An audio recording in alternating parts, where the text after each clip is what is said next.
Welcome back to the Fundamental series. In this video, we're going to be talking about recovering our guard from pins. When we're developing our jiu-jitsu, our main focus wants to be on guard retention. If we have great guard retention, we're likely to not end up in positions where we're pinned to the mat as often. Our priority is to not be in those positions. However, they're part of the game and they are always a possibility. So it's important to know what to do when we get pinned to the mat.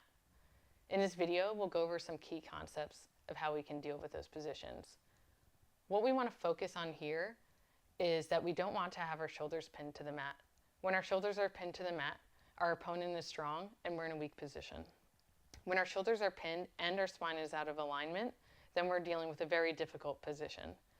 What that might mean is my body might be facing this way, but my hips are to the side. This is a weak position for me. Additionally, you could have your head turned to the side, another position that's not so strong. Once we get our spinal alignment back in these positions, we can think about installing frames and getting back to our guard. Let's go through a couple drills on how we can work on these.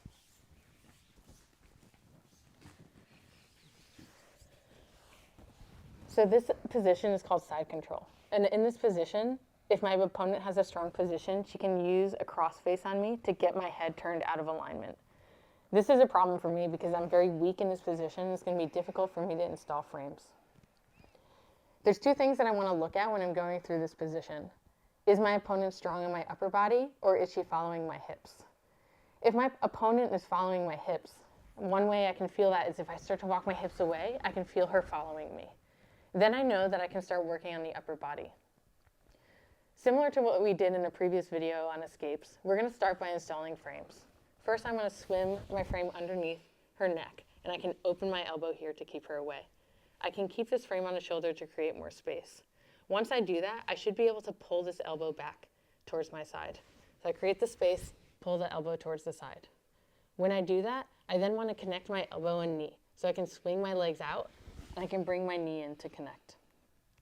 From here, I can start to build my frames up once more and get back to a better position. I can frame, bring my frames back in front of her, and go back to my full guard. So when my opponent has a good side control, she's thinking about keeping pressure on me and keeping my spine out of alignment. This is the first problem that I have because when I'm out of alignment here with my head facing the other way, I'm going to feel very weak when trying to get my frames back. So there's two things that I want to look at from my partner. Are they heavy on the top, or are they following my hips? Let's first look at if they're following my hips. When she's following my hips, if I hip away, I can feel that her knee is following me. This means I might have a little more room to move on the upper body. So what I'd like to do first is install some of my frames. I want to get my spine back in alignment, so I might install a frame on the shoulder so I can open her neck and I can get a little pressure off of my head. This allows me to turn my head back in towards her. Once I get this position, I should be able to pull my elbow back towards my side. Now I want to think about reconnecting my elbow and my knee to get back to that pass box that we talked about before. Right now she's completely in my pass box, and it means she's deep in a pass. Once I reconnect that space, I might be able to get back my guard. The way I can do that is by swinging out my legs, and I can bring my knee in to connect. As you can see, I'm wedging my elbow underneath my knee here, and I still have this frame on the upper body. From there, I can work in a knee shield, I can keep framing with an inside bicep tie, and I can climb back to the full guard.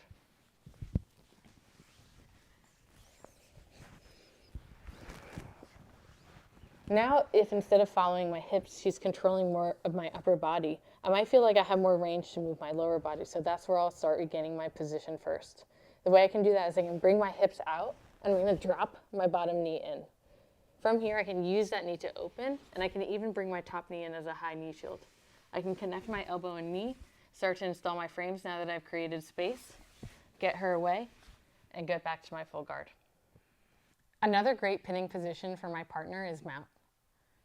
When my partner has mount, ideally she's looking for underhooks to further secure her position. So the first thing I want to do is prevent the underhook. I can do that by keeping my elbows tight. Secondly, I want to start to work towards escaping this position. While doing all that, I still want to think about underhooks. If I were to just go and frame her leg open, she could easily shoot an underhook here. When she has an underhook, she can walk my arm away from my body, and now it's going to be extremely difficult for me to escape. So when I'm coming in and working on my escape, I want to think about framing the hips across with a bar, and then I can connect my other hand on the inside of the knee. I'm using my forearm to pry the knee open.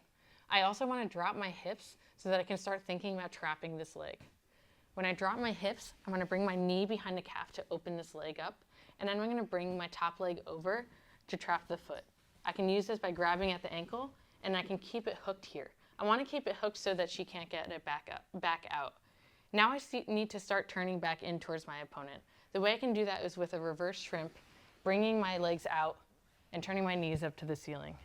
From here, as you can see, I can turn into half guard. I can choose to play a half guard position here, or I can start to recover my guard to a full guard here. We covered this in an earlier video, but just a quick overview. I can come out, control the arm, open the space, and get her back in my full guard. We just went through some strong pinning positions for my partner. Ideally, I have great guard retention so I don't end up in these positions. These escapes are still important to know so that we can understand how to get proper spinal alignment and install our frames.